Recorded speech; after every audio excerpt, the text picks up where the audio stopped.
Massive storms that are inundating coastal areas throughout the world. This is not the random confluence of a variety of things that are just coming together. This is a much bigger transition than anything that we've ever lived in before. And we certainly don't have any experience nor the tools to be able to deal with this kind of change. Nostradamus seems to predict the extreme results of a climate change. This is Century 5, Quatrain 98. At the latitude of 48 degrees at the end of Cancer, there is a very great drought. Fish in the sea, river, and lake boiled, hectic, from fire in the sky. You look on a map, you look at the northern hemisphere, and all the great grain belts of the world are intersected by 48-degree latitude. There are some verses where he talks about humanity falling into cannibalism because of the lack of food around the world. Famine is the most dangerous threat to all of us in all prophecies of dire nature. The way you buy it in the doomsday is through hunger. Famine is not the only threat that Nostradamus and a variety of ancient cultures are said to predict. It is believed that, like the Mayans, the Egyptians build warnings into their religious buildings, and some even theorize their once thriving civilization may have fallen prey to a catastrophe similar to ones that Nostradamus describes. Are the Egyptians cautioning us about the coming peril in our future? The pyramids of Egypt and the writings of Nostradamus may hold the key.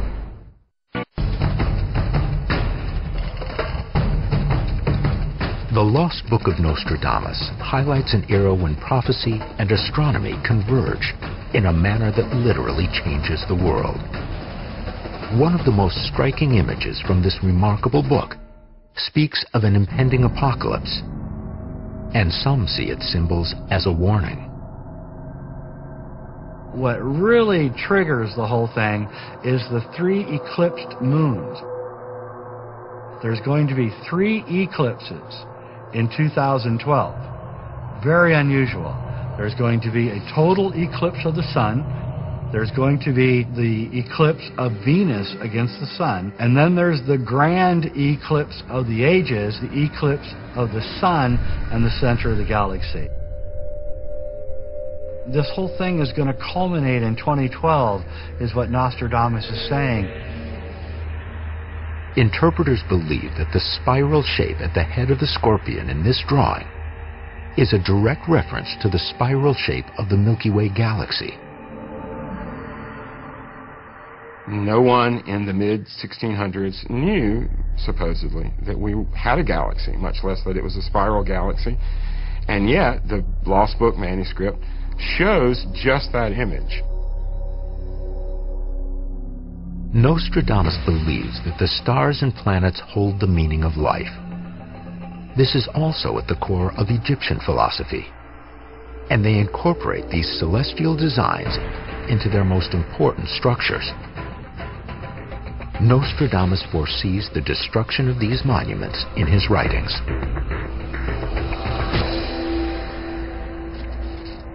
Atop the summit, fractures will appear.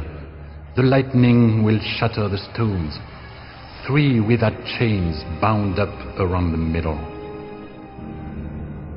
Does the phrase, lightning will shatter the stones, mean the pyramids of Giza will be destroyed at a future date? Some researchers believe that the layout of the Egyptian pyramids points to future planetary shifts, and perhaps to the galactic alignment itself.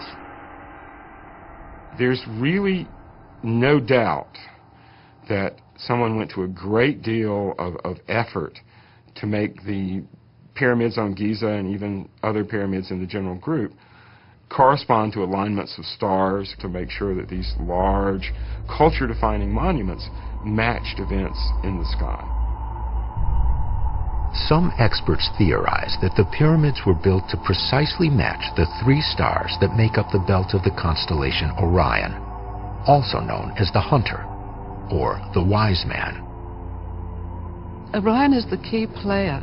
The way they joined up the dots, almost without exception in all the ancient cultures, was as a man standing with his arms raised and his legs apart, and he's wearing a belt studded with 3 different stars, the belt stars of Orion.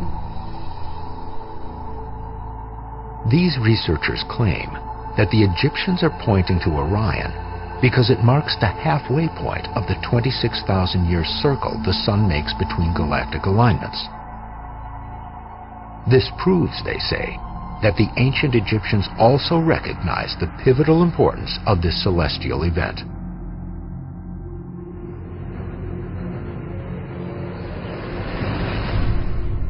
The fact that the monuments are aligned with their celestial counterparts for the time in the history when they were present in the sky above Giza tells us that whoever built those monuments understood that movement. And this particular alignment for the 3 pyramids and through the Sphinx was exactly 1/2 of this 26,000-year cycle that we're now experiencing. The Sphinx, along with the entire Giza complex, can then be viewed as pointing to the coming galactic alignment. Our ancestors clearly understood the movement of Earth through the heavens, the movement of our solar system through the galaxy, and the changes, the cyclic changes that we could expect as that movement reached certain milestones. And it appears that one of those is upon us in this time, right now. The Egyptians were one of the world's first superpowers. Their possible fears of coming disaster could very well have disturbing similarities to our own time. The government of Egypt was investing so much money fighting wars that they went broke. There were strikes among the workers because there were no wages, because the weather patterns changed. The crops weren't growing the way they had in the past. There were food shortages. And all of these things contributed to the collapse of one of the greatest civilizations in the history of our planet. So we can certainly draw parallels between what happened to that civilization and what we're seeing now. We're lifting the veil on a very esoteric subject that not that many hundreds of years ago in the West, if you actually talked about it and expounded it and said, oh, I know when the end of the world's going to happen, you would be let off and burned at the stake.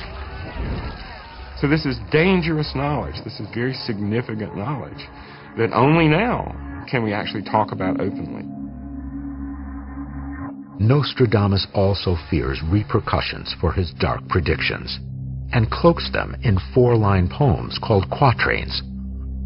Like the Egyptians before him, he reads the stars like a road map and tries to glean details regarding the end of days. Conjoined here in the sky manifested, it enters, little rain. The sky and earth dries, undone, death, caught, arrived at a bad hour. Like the Egyptians, Nostradamus believes that messages about the future are written in the heavens. Researchers point to this Nostradamus prediction as a metaphorical warning about the potential weakening of the Earth's magnetic field. The Earth's magnetic field is in the process of changing and perhaps weakening in spots and showing its vulnerabilities.